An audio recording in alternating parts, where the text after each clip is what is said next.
Jingshan and Zhongxiang Campaign was half a year-long struggle in Hubei between the nationalists and the communists for the control of Jingshan and Zhongxiang regions during the Chinese Civil War and resulted in communist victory. In the second half of 1947, Liu Bocheng, Deng Xiaoping and Li Zhanyun decided to re-establish Jianghan military region by combining the Communist 5th Division from southern Shaanxi and the Communist force in western Hubei and the Dabi Mountains, and Zhao Jimai was named as the first commander. On December 14, 1947, under the new commander Jiang Kaikian, the Communist force crossed the Beijing-Hankou Railroad to strengthen the positions, and on December 20, 1947, the 1st Regiment of the Communist Independent Brigade launched its assault on Jingshan. Faced with overwhelming enemy force, the security battalion guarding the city was forced to retreat without a fight, but in the haste of retreat,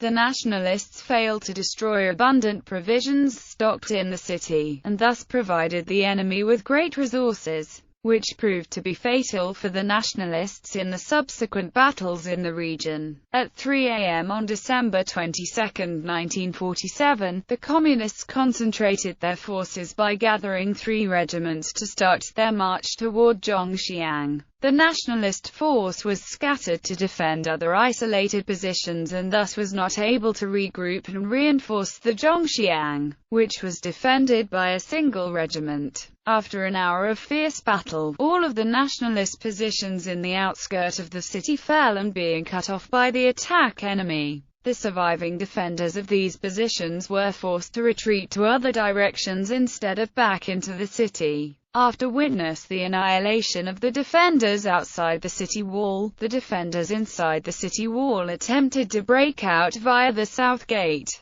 but they were beaten back into the city. At 4 p.m., the final assault on the city began under the cover of shelling of the nationalist positions from several dozen artillery pieces and machine gun fire from over 90 machine guns. The defenders were completely suppressed and the attacking enemy was able to breach the city wall at places of White Tiger Hall and Fuying Hall. The enemy assault team was able to subsequently breach the defense at the Great East Gate of the city wall, enabling the main force of the attacking enemy to enter the city via the gap. After several hours of brave and desperate but futile street fighting put up by the nationalists, the defenders were completely wiped out by the enemy before dusk. The Communists gathered 367 cadavers of the nationalist defenders in the battle to take Zhongxiang. After the battle, the Communists abandoned the city on December 25,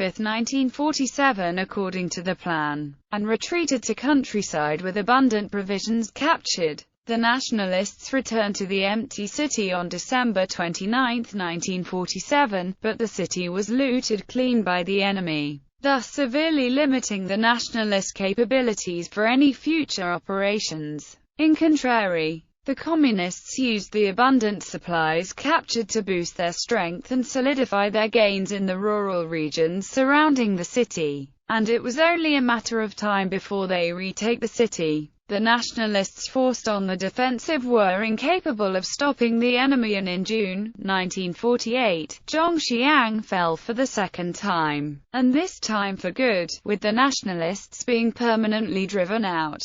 The communist victory rooted in the correct strategy of controlling the rural regions surrounding the cities first, and then to take the cities with isolated enemy garrisons. The nationalists, in contrary, managed to avoid heavy loss in the initial stage by not engaging the overwhelmingly strong enemy, but in doing so, allowed the enemy to loot important provisions in great quantity when they failed to destroy any provisions in retreats. As a result, the numerically superior nationalist force was not able to sustain themselves for any prolonged operations outside the city walls due to insufficient supply, and was thus gradually reduced in numbers in many small but consecutive engagements as the well-supplied enemy attacked.